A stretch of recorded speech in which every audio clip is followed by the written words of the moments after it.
Welcome to another episode of the Jampack Report, today for January the 15th of 2021. Of course, this is a daily gaming news podcast meant to bring you the hottest news you need to know from around the industry. Hosted on YouTube and podcast services around the world 5 days a week, it's your one-stop shop for everything you need to know. So if you enjoy the show and you like what you see, hit that subscribe button and keep coming back for more. But the Pokemon 25th anniversary news and rumors are beginning to heat up because now we have a definitive release date for new Pokemon Snap, but on top of that, it looks like a remake of Pokemon Diamond and Pearl could be coming later this year. Diamond and Pearl remakes would certainly fit the bill as part of Pokemon's 25th anniversary celebrations, which kicked off earlier this week. The Pocket Monsters reach a quarter of a century old this year, and the Pokemon Company plans to celebrate. We've already had a glimpse of some special cards, a Katy Perry collaboration, and an awesome nostalgic video, as well as a firm release date for the new Pokemon Snap, which we'll talk about more in a moment.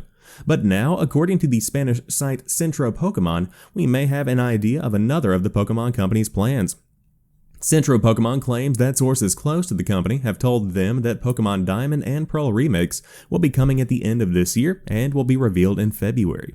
While information from sources close to the company on their own are a little suspect, it has been uncovered that the diamondpearl.pokemon.com domain was activated. Although it's now been taken down, it initially gave a 403 error message, meaning that the site was potentially online, yet was having content blocked by the Pokemon Company. Diamond and Pearl were the fourth mainline Pokemon titles to be released and the oldest games yet to potentially receive a remake. So far, we've had both Fire Red and Leaf Green, and Let's Go Pikachu and Let's Go Eevee as remakes for the first games, Heart Gold and Soul Silver for the second, and Omega Ruby and Alpha Sapphire for the third, so a remake of Diamond and Pearl would absolutely fit this pattern. Other rumors have suggested that the Nintendo and the Pokemon Company may continue down the Let's Go route and focus on Johto as the next set of remakes, but again, there is no major credence to these reports yet. Either way, 2021 is going to be an exciting one for Pokemon fans and fans of many other games that celebrate big milestones this year. And of course, DualShockers has more on the big anniversaries that are dropping, including Halo, which I'm excited about. But although I'm not a big Pokemon guy myself, I do know that this is a very powerful franchise for a lot of people out there. There's a lot of nostalgia for the Pokemon series. And of course, if you are a big fan, Diamond and Pearl, of course, are very significant games. So this could be something of significance. Now, normally, if it is a very, very light rumor, I don't report on it on the show, but the report on the URL, the diamondpearl.pokemon.com, that definitely speaks something to me, so it makes sense to see some kind of remake because it is such a significant anniversary year that a lot of people are looking back on the games that have come in the past, and Diamond and Pearl are very significant ones for the Pokemon franchise, so it makes sense to kind of put some money into making a remake of those. But if you are into something brand new, new Pokemon Snap is coming to Nintendo Switch on April the 30th. New Pokemon Snap, a sequel to the 1999 N64 classic that tasked you with taking pictures of Pokemon, is coming to Nintendo Switch on April 30th, Nintendo announced yesterday in a new trailer. In New Pokemon Snap, players control a Pokemon photographer who traverses through Lintel, a region full of beautiful scenery from lush jungles to sandy beaches. Players collaborate with the region's Pokemon expert, Professor Mir, and his assistant Rita to conduct ecological surveys, photographing and observing Pokemon in their natural habitats. Gameplay remains similar to its predecessor, in which players travel in an auto-driving vehicle while visiting various locations in the region, taking pictures to build their photo decks.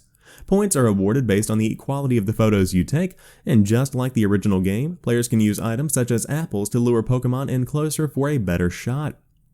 2021 is a big year for Pokemon as the series celebrates its 25th anniversary, and they go on to talk more about the Katy Perry celebration that's coming and the hashtag P25 kind of stuff, but ultimately, hey, we now have a release date for Pokemon Snap, and this is another one that a lot of people are nostalgic for, and I think the Nintendo Switch is perfect for the job. So I'm looking forward to seeing how fans receive this one. Of course, I'm not a big Pokemon guy, I respect it, and more power to you. But in the meantime, Ubisoft has pushed Riders Republic to later this year, adding to a wave of game delays. Riders Republic, the next game from the team behind Steep, has been delayed until later this year. The delay adds to a growing number of games that have been pushed back recently, including Hogwarts Legacy and Outriders. Riders Republic was originally scheduled to be released on February 25th, but now has no specific date. And of course, this was announced via a post on the official Riders Republic Twitter account, reading, quote, "We want to let you know we have made the decision to move our release to later this year. This additional time will allow our passionate team to deliver the best fun-fueled experience to our players." Riders Republic is likely not the last big game to see some kind of delay. Yesterday, WB Games announced that Hogwarts Legacy, an RPG set in the Harry Potter universe that was supposed to come out this year, was delayed until 2022. Outriders was also delayed earlier this month from its initial February 2nd date to April. Pragmata, a strange new game from Capcom, was delayed to a vague 2022 release window into a new 2023 window, and games such as Watch Dogs Legion and Cyberpunk 2077 have seen DLC and game modes delayed as well. Ubisoft's Division 2 also saw a big new event reworked and partially cancelled due to a tough year. Of course, video game delays are normal, but things right now are not normal as the COVID-19 pandemic continues. So again, as always, take your time. I just wanted to let you guys know that Riders Republic has now been pushed back. And of course, steep, very fun snowboarding game, so I'm looking forward to seeing what this BMX kind of game brings to the table, but ultimately also willing to wait for a better experience. But if you're into Resident Evil, there's a new beta you can get in on for a new Secretive multiplayer game. In addition to the planned release of Resident Evil Village later this year, it looks as though Capcom has plans to launch a new multiplayer game set in the iconic universe as well. A new closed beta phase for the mysterious project has now become available, with fans being able to take part in play sessions for the title later this month. Following the announcement of the Resident Evil Showcase earlier this morning, a new page on the official website for the franchise went live. This page features an application that allows users to sign up to take part in a closed beta for a new multiplayer game that Capcom seemingly has in the works. This game, or an accompanying mode, is said to boast 4 to 6 players in total and is simply being referred to as a closed beta test celebrating the 25th anniversary of Resident Evil. It's also only available on PS4 and Xbox One, potentially telling us this will be a separate offering from that of Resident Evil Village.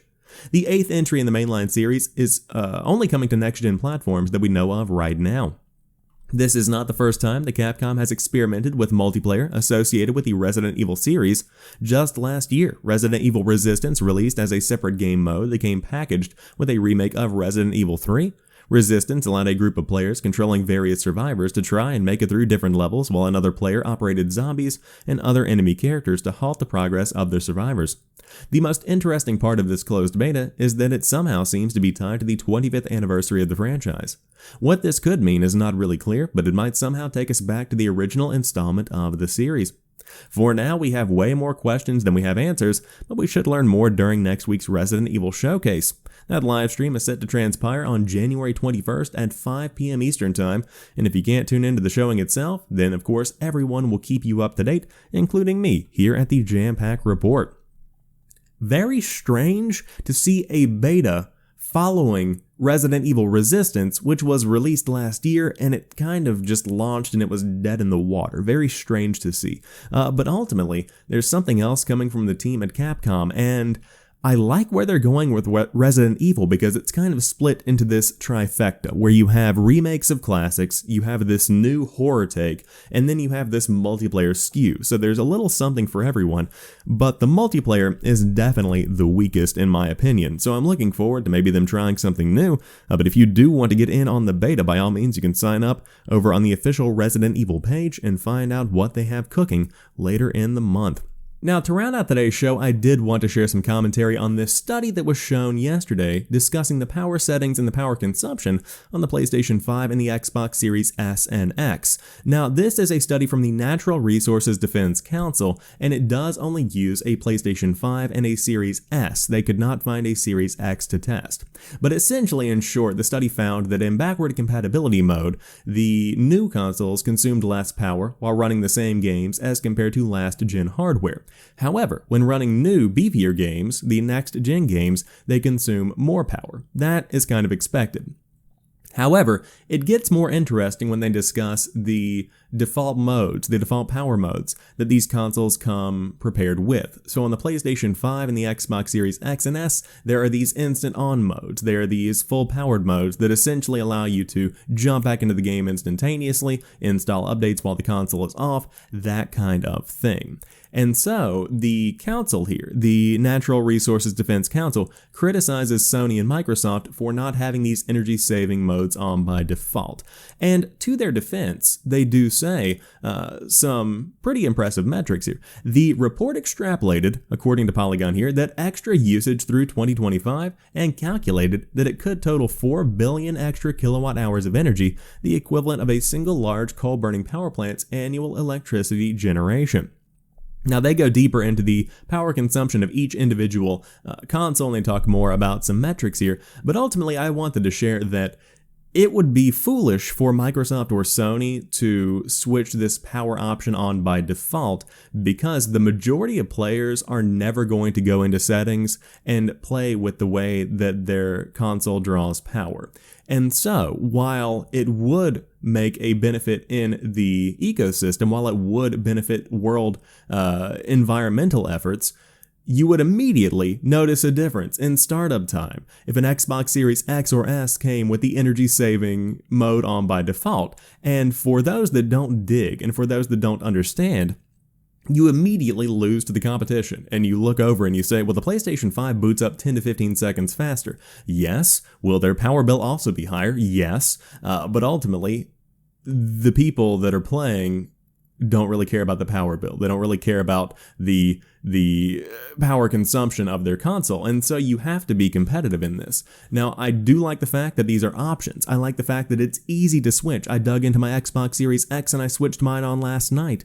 But ultimately, I would recommend reading more about this. Check out this article and find out for yourself what the best power mode is for you and your needs, because you could save a couple of bucks on your energy bill every year, and on top of that, you could make a better environmental impact. But that rounds out today's episode of the Jampack Report. If you enjoyed today's show, drop me a like down below, and of course let me know what you think about everything Pokemon coming out this year. A lot of big news on the way.